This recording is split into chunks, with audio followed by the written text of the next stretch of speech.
ओम क्लीम कृष्णाय नमः। नमस्कार दोस्तों, आपके अपने चैनल प्योरिटी ऑफ लाइफ में मैं नीलम शुक्ला आपका बहुत बहुत स्वागत करती हूँ। दोस्तों, आज है सोम प्रदोष और आज की वीडियो में आप सुनेंगे सोम प्रदोष व्रत की कथा और वीडियो के अंत में प्रदोष काल के पूजा के शुभ मुहूर्त के बारे में भी संपूर्ण जानकारी दी जाएगी, तो वीडियो को पूरा जरूर देखिए। सबसे पहले भगवान भोलेनाथ का अपने मन में ध्यान करके सोम प्रदोष व्रत की कथा का श्रवण करते हैं। और आज की वीडियो में आप सुनेंगे सोम प्रदोष व्रत की 2 कथाएं। और सोम प्रदोष व्रत की पहली कथा एक ब्राह्मणी और उसके बेटे की है। एक नगर में एक ब्राह्मणी रहती थी। उसके पति का स्वर्गवास हो गया था। उसका अब कोई भी आश्रयदाता नहीं था, इसलिए प्रातः होते ही वह अपने पुत्र के साथ भीख मांगने निकल पड़ती थी। भिक्षाटन से जो भी मिलता था उसी से वह स्वयं का और अपने पुत्र का पेट पालती थी। एक दिन ब्राह्मणी जब घर लौट रही थी तो उसे एक लड़का घायल अवस्था में कराहता हुआ मिला। ब्राह्मणी दयावश उसे अपने घर ले आई। वह लड़का विदर्भ का राजकुमार था।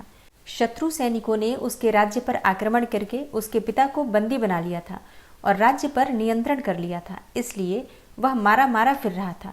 राजकुमार ब्राह्मण पुत्र के साथ ब्राह्मणी के घर रहने लगा। एक दिन अंशुमती नामक एक गंधर्व कन्या ने राजकुमार को देखा और उस पर मोहित हो गई। अगले दिन अंशुमती अपने माता पिता को राजकुमार से मिलाने लाई। उन्हें भी राजकुमार भाग गया। कुछ दिनों के बाद अंशुमती के माता पिता को शंकर भगवान ने स्वप्न में आदेश दिया कि राजकुमार और अंशुमती का विवाह कर दिया जाए। उन्होंने वैसा ही किया। ब्राह्मणी प्रदोष व्रत करती थी। उसके व्रत के प्रभाव और गंधर्वराज की सेना की सहायता से राजकुमार ने विदर्भ से शत्रुओं को खदेड़ दिया और पिता के राज्य को पुनः प्राप्त करके आनंद पूर्वक रहने लगा। राजकुमार ने ब्राह्मण पुत्र को अपना प्रधानमंत्री बनाया। ब्राह्मणी के प्रदोष व्रत के महात्म्य से जैसे राजकुमार और ब्राह्मण पुत्र के दिन फिरे, वैसे ही शंकर भगवान अपने अन्य सभी भक्तों के दिन भी फेरते हैं। सोम प्रदोष व्रत की पहली कथा समाप्त हुई और अगली कथा सुनने से पहले कमेंट बॉक्स में हर हर महादेव जरूर लिखिए। प्रदोष व्रत की दूसरी पौराणिक कथा के अनुसार एक बार किसी नगर में एक बड़ा साहूकार रहता था। उसके घर में पैसों की कोई भी कमी नहीं थी, लेकिन उसके कोई संतान नहीं थी। कोई संतान न होने के कारण वह बहुत दुखी रहता था। संतान प्राप्ति के लिए वह हर सोमवार को व्रत रखता था और पूरी शिव भक्ति के साथ मंदिर जाता था और भगवान शिव और माता पार्वती की पूजा करता था। पति पत्नी दोनों माता पार्वती और भगवान भोलेनाथ की पूजा किया करते थे। तो उनकी भक्ति देखकर एक दिन माँ पार्वती प्रसन्न होकर साहूकार की इच्छा पूरी करने के लिए भगवान शिव से अनुरोध करने लगी। पार्वती जी के आग्रह पर भगवान शिव ने कहा कि हे पार्वती, इस संसार में हर प्राणी को उसके कर्मों का फल मिलता है और जिसके भाग्य में जो लिखा होता है उसे वो भोगना ही पड़ता है। लेकिन पार्वती जी ने उस साहूकार की भक्ति देखकर उसकी मनोकामना पूर्ण करने की इच्छा व्यक्त की। माता पार्वती के आग्रह पर भगवान शिव जी ने साहूकार को पुत्र प्राप्ति का वरदान तो दिया, लेकिन उन्होंने बताया कि वह बालक 12 वर्ष तक ही जीवित रहेगा। माता पार्वती और भगवान शिव की बातचीत को साहूकार सुन रहा था, इसलिए उसे न तो इस बात की बहुत खुशी हुई और न ही बहुत दुख हुआ, बल्कि वह पहले की ही भांति भगवान शिव की पूजा करता रहा। कुछ समय के बाद साहूकार की पत्नी ने एक पुत्र को जन्म दिया। जब वह बालक 11 वर्ष का हुआ तो उसे पढ़ने के लिए काशी भेज दिया गया। साहूकार ने पुत्र के मामा को बुलाकर उसे बहुत सारा धन देते हुए कहा कि तुम इस बालक को काशी विद्या प्राप्ति के लिए ले जाओ। तुम लोग रास्ते में यज्ञ कराते हुए जाना और ब्राह्मणों को भोजन दक्षिणा देते हुए जाना। दोनों मामा भांजे इसी तरह यज्ञ करते और ब्राह्मणों को दान दक्षिणा देते काशी नगरी निकल पड़े। इस दौरान रात में एक नगर पड़ा, जहां नगर के राजा की कन्या का विवाह हो रहा था। लेकिन जिस राजकुमार से उसका विवाह होने वाला था वह एक आंख से काना था। राजकुमार के पिता ने अपने पुत्र के काना होने की बात को छुपाने के लिए सोचा कि क्यों न साहूकार के पुत्र को दूल्हा बनाकर राजकुमारी से विवाह करा दूं। विवाह के बाद इसको धन देकर विदा कर दूंगा और राजकुमारी को अपने नगर ले जाऊंगा। लड़के को दूल्हे के वस्त्र पहनाकर राजकुमारी से विवाह करा दिया गया।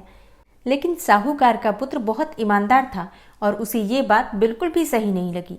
इसलिए उसने अवसर पाकर राजकुमारी के दुपट्टे पर लिखा कि तुम्हारा विवाह तो मेरे साथ हुआ है, लेकिन जिस राजकुमार के संग तुम्हें भेजा जाएगा वह एक आंख से काना है। मैं तो काशी पढ़ने जा रहा हूँ। जब राजकुमारी ने चुन्नी पर लिखी बातें पढ़ी तो उसने अपने माता पिता को यह बात बताई। राजा ने अपनी पुत्री को विदा नहीं किया, फिर बारात वापस चली गई। दूसरी ओर साहूकार का लड़का और उसका मामा काशी पहुंचे और वहां जाकर उन्होंने यज्ञ किया। जिस दिन लड़का 12 साल का हुआ उस दिन भी यज्ञ का आयोजन था, लड़के ने अपने मामा से कहा कि मामा, मेरी तबीयत कुछ ठीक नहीं है। मामा ने कहा कि तुम अंदर जाकर आराम कर लो। भगवान शिव जी के वरदान के अनुसार कुछ ही देर में उस बालक के प्राण निकल गए। मृत भांजे को देखकर उसके मामा ने विलाप करना शुरू किया। संयोगवश उसी समय शिवजी और माता पार्वती उधर से जा रहे थे। पार्वती माता ने भोलेनाथ से कहा कि हे स्वामी, मुझे इसके रोने का स्वर सहन नहीं हो रहा, आप इस व्यक्ति के कष्ट को अवश्य दूर करें। जब शिवजी मृत बालक के समीप गए तो वह बोले कि यह उसी साहूकार का पुत्र है जिसे मैंने 12 वर्ष की आयु प्रदान किया था। अब इसकी आयु पूरी हो चुकी है, लेकिन मातृभाव से विभोर हो माता पार्वती ने कहा कि हे महादेव, आप इस बालक को और आयु देने की कृपा करें, अन्यथा इसके वियोग में इसके माता पिता भी तड़प तड़प कर मर जाएंगे। माता पार्वती के पुनः आग्रह करने पर भगवान शिवजी ने उस लड़के को जीवित होने का वरदान दिया। शिवजी की कृपा से वह लड़का जीवित हो गया। शिक्षा पूरी करके लड़का मामा के साथ अपने नगर की ओर वापस चल दिया। दोनों चलते चलते उसी नगर में पहुंचे जहां उसका विवाह हुआ था। उस नगर में उन्होंने यज्ञ का आयोजन किया। उस लड़के के ससुर ने उसे पहचान लिया और महल में ले जाकर उसकी खातिरदारी की और अपनी पुत्री को विदा किया। इधर साहूकार और उसकी पत्नी भूखे प्यासे रहकर बेटे की प्रतीक्षा कर रहे थे। उन्होंने प्रण कर रखा था कि यदि अपने बेटे की मृत्यु का समाचार मिला तो वह भी प्राण त्याग देंगे, परंतु अपने बेटे के जीवित होने का समाचार पाकर वह बेहद प्रसन्न हुए। उसी रात्रि में भगवान शिव ने साहूकार के स्वप्न में आकर कहा कि हे श्रेष्ठी, मैंने तेरे सोमवार के व्रत करने और व्रत कथा सुनने से प्रसन्न होकर तेरे पुत्र को लंबी आयु प्रदान की है। इसी प्रकार जो कोई सोमवार या सोम प्रदोष का व्रत धारण करता है या इस कथा को पढ़ता और सुनता है, उसके सभी दुख दूर हो जाते हैं और सभी प्रकार की मनोकामनाएं पूर्ण होती हैं। प्रेम से बोलिए हर हर महादेव। त्रयोदशी तिथि का प्रारंभ होगा 26 जनवरी को रात्रि में 8:55 पर और त्रयोदशी तिथि समाप्त हो रही है 27 जनवरी को रात्रि में 8:35 पर। तो प्रदोष का व्रत होगा सोमवार के दिन यानी कि 27 जनवरी 2025 को। तो इस बार जो प्रदोष का व्रत है सोम प्रदोष है, जो कि अत्यंत ही श्रेष्ठ है। आप सभी जानते हैं कि सोम प्रदोष का व्रत धारण करने से किसी भी प्रकार की आपकी कामना हो पूर्ण हो जाती है। इसके अलावा जो भक्त मासिक शिवरात्रि का व्रत धारण करते हैं उनके लिए भी 27 जनवरी 2025 को ही मासिक शिवरात्रि का व्रत करना है। ठीक है, तो मासिक शिवरात्रि और प्रदोष का व्रत दोनों व्रत एक ही दिन है। तो ये अत्यंत ही शुभ और दुर्लभ संयोग आपको प्राप्त हो रहा है सोम प्रदोष और सोम शिवरात्रि का, जो कि आपकी समस्त प्रकार की परेशानियों से मुक्ति दिलाने वाला है। तो विधि विधान से भगवान शिव माता पार्वती की पूजा कीजिए और अपने मन की कोई कामना हो तो मन की कामना का संकल्प लेकर पूजा कीजिए, निश्चित ही आपकी कामना पूर्ण होगी। 27 जनवरी को सूर्योदय काल का समय आपको प्राप्त हो रहा है सुबह 7:12 पर और सूर्यास्त का समय होगा शाम को 6:06 पर।